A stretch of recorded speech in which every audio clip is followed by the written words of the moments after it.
साथियों, प्रकृति प्रदत्त कोई भी जड़ी बूटी है, कोई भी घास है, कोई भी पौधा है, कोई भी बेकार नहीं है।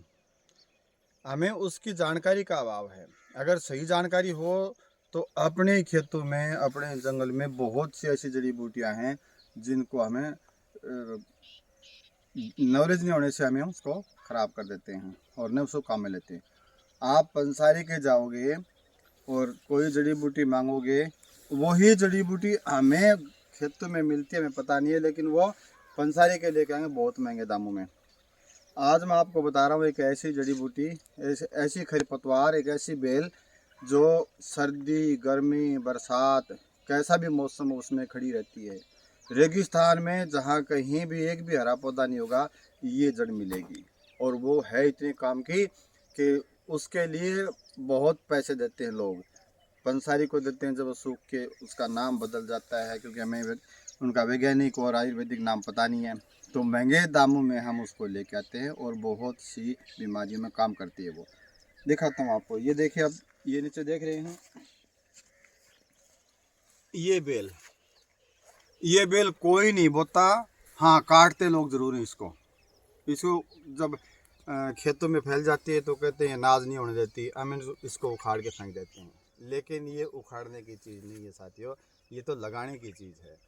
ये अपनी जड़ से लेके, बेल से लेके और फल तक, तीनों ही चीज़ें बड़ी काम की हैं। ये इसका फल है, देख रहे हैं आप। और ये खाली राजस्थान में होता है ज़्यादातर।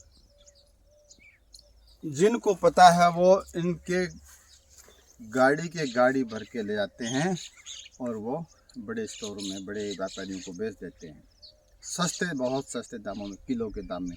और हमें वापस मिलता है पैसे ग्राम के दामों में।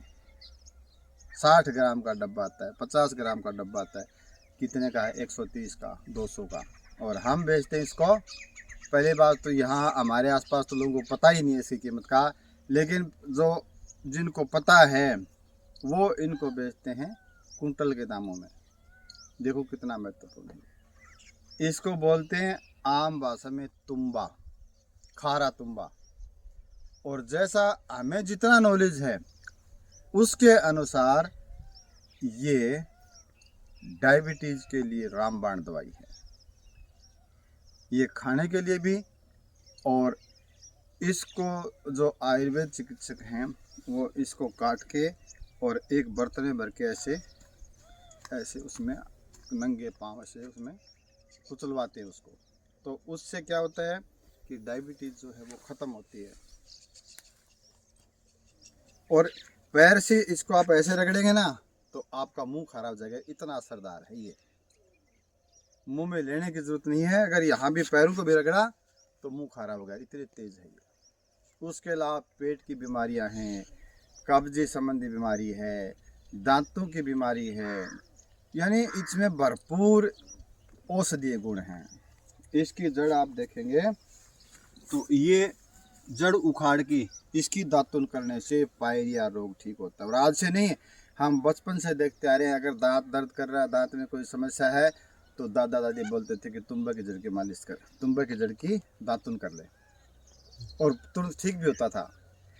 इससे बताते थे, एक हांडी लेके उसमें थोड़ा छेद निकाल के और उसमें एक आग का पतंगा वो लेके ये काट के उसके ऊपर रखते, उसके बीज वो ऊपर जाड़ करते थे, जिस जाड़ में दर्द होता है, और उसमें से कीड़े निकल आते थे। अब कीड़े निकलते थे, क्या होता था, छोटे छोटे सफ़ेद सफ़ेद हम खुद देखते थे, और वो दांत में दर्द खत्म हो जाता था। इतनी कीमती है ये जड़ी बूटी, लेकिन हमें इसका ध्यान नहीं होता है।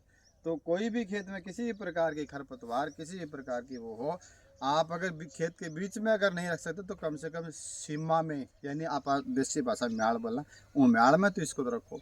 अब देखिए, हमने तो यहाँ कितनी ये सारी सारी से फैली हुई, देखिए ये पूरे इधर फैली हुई है, और हमने इसको काटा नहीं है, ऐसे हमारे खेत में है। और ये हमारा विंग्स वाटिका है जो हमने पक्षी घर बना रखा है, उसमें खड़ी है। तो इसमें कई पक्षी बड़े चाव से खाते हैं, तोता इसको बहुत चाव से खाता है, इसके बीजों को, इतना खरा होने के बाद भी।